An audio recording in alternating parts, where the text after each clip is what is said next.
Hey everyone, Tony G here. So, let's talk about last night, okay? That actually sounded really weird. Just kidding. Nutrition. So, I'm going for my typical Sunday afternoon walk. I just had my first meal of the day, broke the fast, and said, you know what, let me focus a little bit more on that insulin. Okay, so typically after you do eat a meal, it's a good idea to go for a 20 to 30 minute walk because it helps balance your insulin levels out.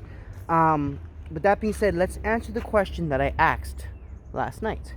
And basically what happened was I cooked myself dinner and I was focusing on the 3 macronutrients as I've been studying the sports nutrition coach certification, and I'm really about practicing what we preach. At least we gotta try.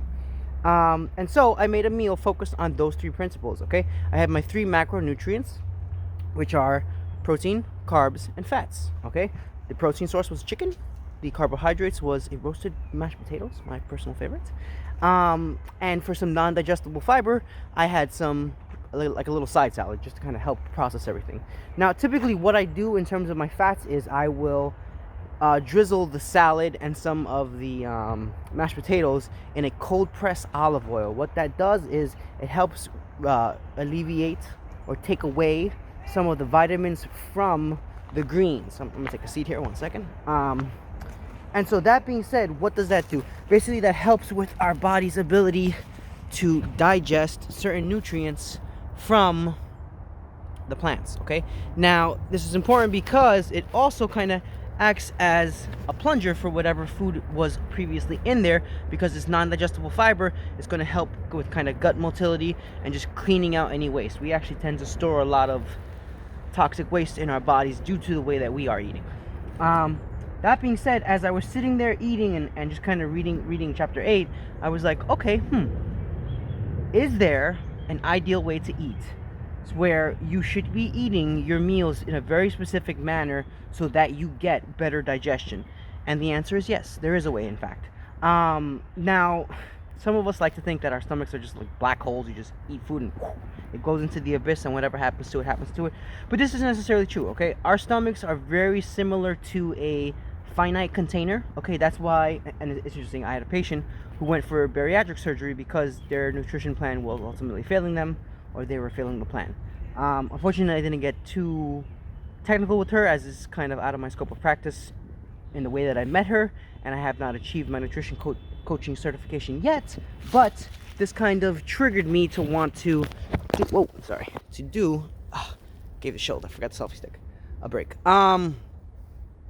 These sorts of videos, okay? So I'm gonna try to do like a nutrition Sunday. I think it's kind of fun, especially when I'm going for my walk and I'm kind of just zeroing in on the week, trying to figure out what health goals I want to hit.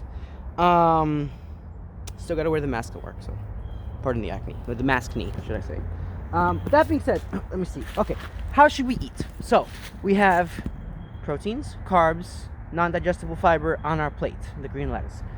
What order do I eat? Simple. You eat the greens first, then from there you want to go into a protein source, because protein has a satiation effect, okay? It makes sure to kind of calm and keep your cravings down to an absolute minimum.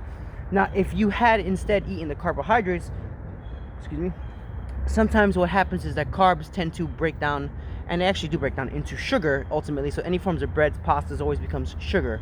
Now that can trigger a ghrelin response in your stomach, which is a hormone that increases hunger, so you're going to want to overeat, which happens often. That being said, make sure to eat the protein first, okay? Then from there you can transition into carbohydrates. See, our stomach actually works as more of a layer cake, so the way that we eat and just kind of layer food on top of one another will ultimately help with digestion, with processing the food that we had previously eaten. Now, typically it takes about 3 to 4 hours for food to be processed through your body, okay? Which is why typical research shows that you want to be eating a meal every 3 to 4 hours within a certain time frame to optimize dieting. Okay, everyone? Give these things a try. We got some folks coming here. 1 second. You know how much grams you're supposed to have every day? I think it was 20 grams. Yes, they're talking about protein. It's not by age, guys. Oh, that's okay. That just made my day, actually. Now I am feeling hopeful. A bunch of young kids are talking about how much protein they should be eating. Thank God, because at work, I'm scared. Anyway, going back to this, okay? Thanks everyone again for watching. I hope this content helps, okay? Just look, it's hard for us to diet.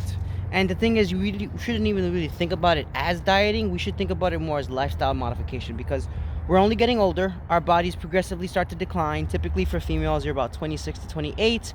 You've hit the peak and then you start going down. Males, about 30, 32. I mean, based on looking at the hormone balances and things of certain males nowadays, it's actually getting worse. So that being said, you have to optimize your health. Okay, everyone?